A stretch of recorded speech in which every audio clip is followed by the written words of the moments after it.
Pemirsa, Wakil Ketua KPK Bambang Wijoyanto memperkirakan pemerasan terhadap TKI di Bandara Soekarno-Hatta, Tangerang, Banten bisa mencapai 352 miliar per tahun. Nilai itu dihitung dengan mengasumsikan setiap TKI diminta uang 2,5 juta rupiah. Dan apabila dalam 1 tahun ada sekitar 360 ribu tenaga kerja kita, maka pungutan liar 2,5 juta rupiah yang ditarik dari TKI itu meliputi biaya pengeluaran TKI dari bandara, kemudian ada juga pemaksaan TKI untuk menukarkan uang dengan kurs yang tidak sesuai, termasuk penggelembungan biaya transportasi dan biaya pengeluaran barang serta biaya-biaya lainnya. 2,5 juta Pak Gatot, luar biasa. Ini harusnya kalau per orang ya dikalikan dengan jumlah TKI, ini harusnya jumlah ini bisa menjadi biaya APBD sebuah wilayah loh Pak. Luar biasa, luar biasa. Ini modus-modus seperti ini kan bukan barang baru Pak Gatot sebenarnya. Apa kesulitan di lapangan sehingga modus ini lolos lagi Pak? Itulah yang saya masih terus pelajari dalam 4 bulan ini. Tapi paling tidak saya sudah membuat satu kebijakan sekarang ini untuk money changer yang di wilayah kepulangan TKI saya tutup sekarang semuanya. Ada 9 money changer di wilayah Selapajang itu, yang di wilayah kita ya, wewenang kita. Sekarang saya tutup, saya suspend semuanya, dan itu akan saya kaji ulang, akan saya tender ulang. Gitu, siapa betul-betul dari mereka yang betul-betul dan sebelumnya money changer ini merupakan bagian dari simbiosis mutualisme dengan oknum-oknum Pak? Saya tidak tahu, saya tidak bisa mengatakan itu. Tapi karena ada laporan banyak itu, makanya sekarang dikaji ulang lagi lah. Gitu ya. Kita tidak bisa menuduh ini karena memang sekali lagi tadi Pak Kabar Eskrim kalau tidak bukti kan susah. Keduanya travel juga saya akhiri kontraknya itu sampai 31 Desember nanti ya, saya perpanjang. Setelah itu akan saya suspend lagi. Kontrak apa ini Pak? Kontrak untuk travel. Oke. Untuk travel kan di sana itu kan ada travel. Ada 30 PT di sana Pak. Yang mengangkut TKI sampai ke daerah. Oke. Ada 330 mobil dan itu kan kebanyakan. Apalagi sekarang ini dengan diaturnya dengan Kepmen nomor 16 2012 bahwa TKI boleh kemana saja, boleh lewat terminal BNP TKI atau keluar ya bebas. Nah itu sekarang ini 80% TKI itu milih ke terminal 2. Jadi tidak memilih ke BNP TKI yang kita urus. Itu bukan pemaksaan, artinya itu hak setiap tenaga kerja kan? Dia mau masuk di terminal non BNP TKI silahkan. Nah tapi kenyataan sekarang ya mending milih keluar. Tapi malah oknum itu pindah ke terminal 2 Pak. Tapi malah saya lihat di sini TKI ternyata belum bisa gitu pulang sendiri itu gitu. Jadi sekarang apa yang terjadi? Sekarang ini malah ada perluasan wilayah pemerasan gitu. Bukan cuma di dalam terminal, bukan di terminal bandara TKI gitu, tapi sekarang malah di terminal 2 gitu. Pak Gatot, saya penasaran Pak, sebenarnya apa sih yang dimiliki, bakat apa yang dipunyai oleh oknum aparat kita sehingga dia bisa mencium, membaui bahwa ini adalah tenaga kerja kita, ini adalah bangsa kita. Padahal luar biasa kondisi dengan banyaknya penumpang di terminal waktu itu. Pak, pasti gampang sekali ya. Kalau dari Arab Saudi banyak udahlah, kalau udah pakai baju panjang, pakai baju hitam udah dari Saudi. Kalau dari Hong Kong, dari Taipei ya udahlah. Kalau udah dan mereka kan tahu seperti sekarang pesawat datang dari Saudi tahu. Sekarang dari Hong Kong, dari Taiwan itu mereka tahu. Jadi memang ya di sanalah ininya. Jadi sekarang ini saya sudah membuat sistem, itu semua saya bekukan dulu, money changer.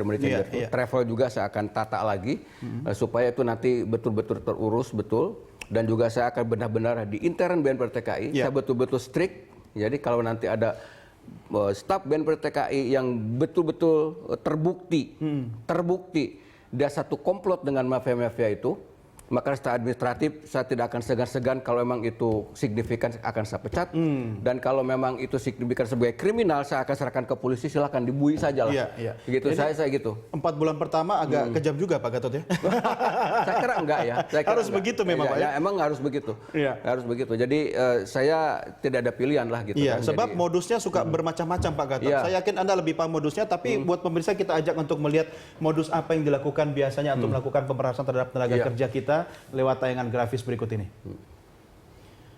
Ya, pemirsa, modus pemerasan TKI diantaranya adalah dijanjikan melewati prosedur BNP 2 TKI dengan membayar sejumlah uang. begitu keluar bandara diintimidasi atau dipaksa naik angkutan yang disediakan oleh calo, Pak. Jadi ini apakah kendaraan travel atau bukan, mereka dipaksa untuk naik kendaraan itu. Kemudian paksaan membayar ongkos tambahan sampai 2 juta rupiah per orang.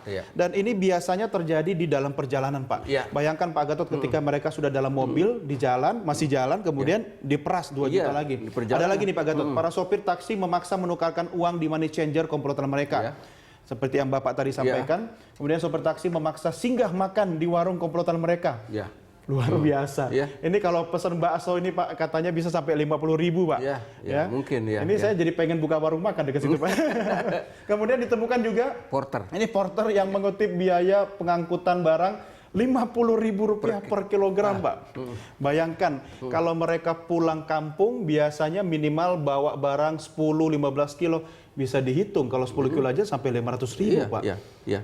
Ini luar biasa Pak. Ini mungkin kecil-kecil ya dan kesannya sistematif, terstruktur dan masif kayak politik aja Pak. Jadi memang ini calo-calo itu harus ditertibkan Pak. Calo-calo itu. Kalau melalui sistem BNPTKI memang sudah sekarang itu sudah mulai ditertibkan. Jadi setiap TKI yang diantar ke rumahnya masing-masing nanti dicatat nobirnya nomor berapa, supirnya siapa, TK-nya siapa, dan itu harus ada tanda bukti bahwa dia sampai di tempat di rumah selamat. Kalau tidak maka tidak akan dibayar oleh BNPTKI apa-apa yang memang kalau tidak sampai sana kan gitu.